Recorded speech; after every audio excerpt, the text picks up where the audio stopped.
So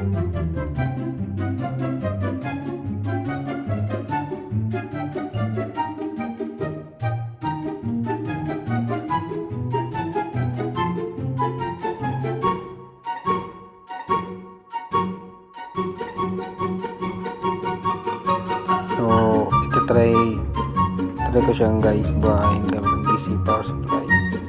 Set ko na sa 3.7 volt. Try kong mag-on siya. Pag ito nag-on, ibig sabihin yung battery lang talaga.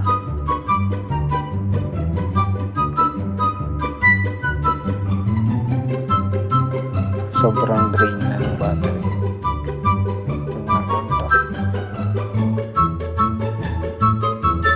Ayan, nalalaglag ang aming camera.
So ayun, nag-blink siya.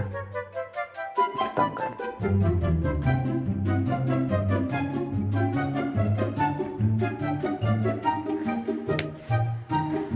So ayan, okay siya, nabuhay. So okay na tong device. Battery, iyan na lang yung battery, bubuhayin. So ganito yung ginagawa ko pag binubuhay ko yung battery. So itatry ko muna siya sa multimeter kung wala talaga siyang power or volt,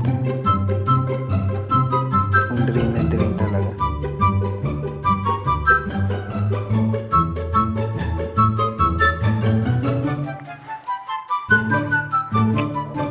Wala talaga guys, sobrang drain niya. Pag mga ganito na siya, posibilidad na dead bat na to. Pero ang ginagawa ko dito, yung DC power supply ko, kinakargan ko siya. Ito yung paraan ko.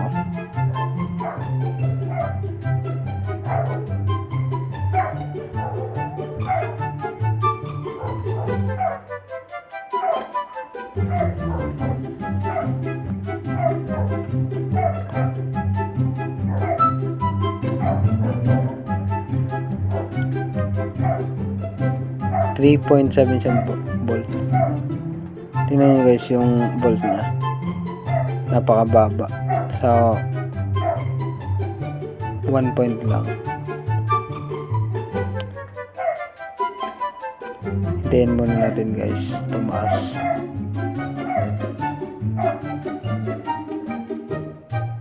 A few moments later. After 2 minutes, ito na siya guys. 2.5 na siya. Mapalo na siya ng 2.5. Antay tayo guys ng isang oras. Charge muna natin.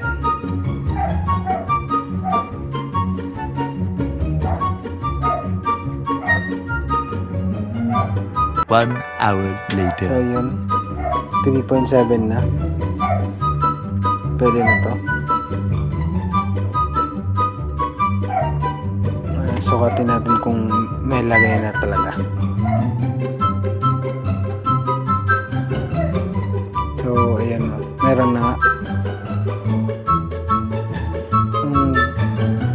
Isang pa ako guys ng paraan paano buhayin ulit yung deadlock na battery. Comment lang kayo guys, turo ko sa inyo, napakadali na kung sakaling wala kayo ng DC power supply sa pamamagitan ng inyong mga charger sa vape.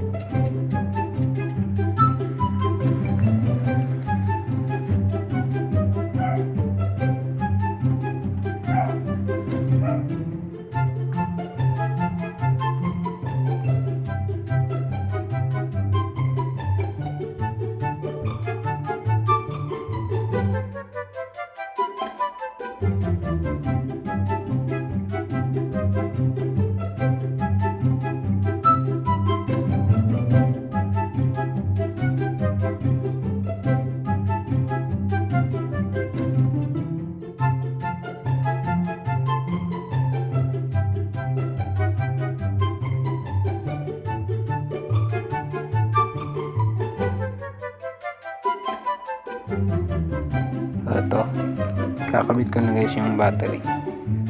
Try kong mag-on na siya.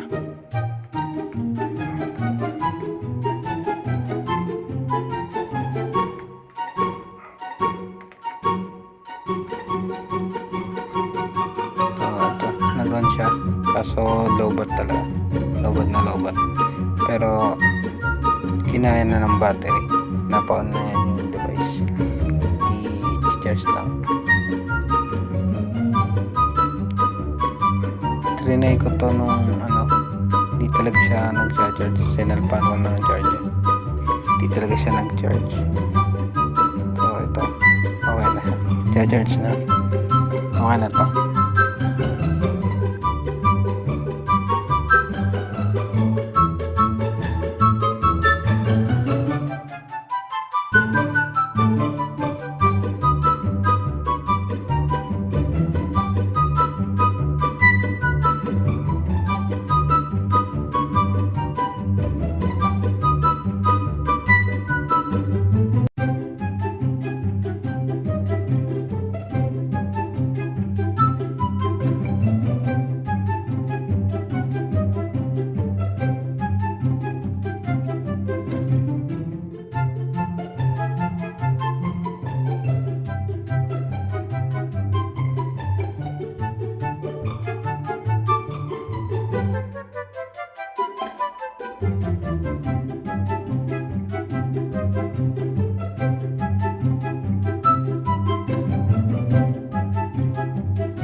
Oh my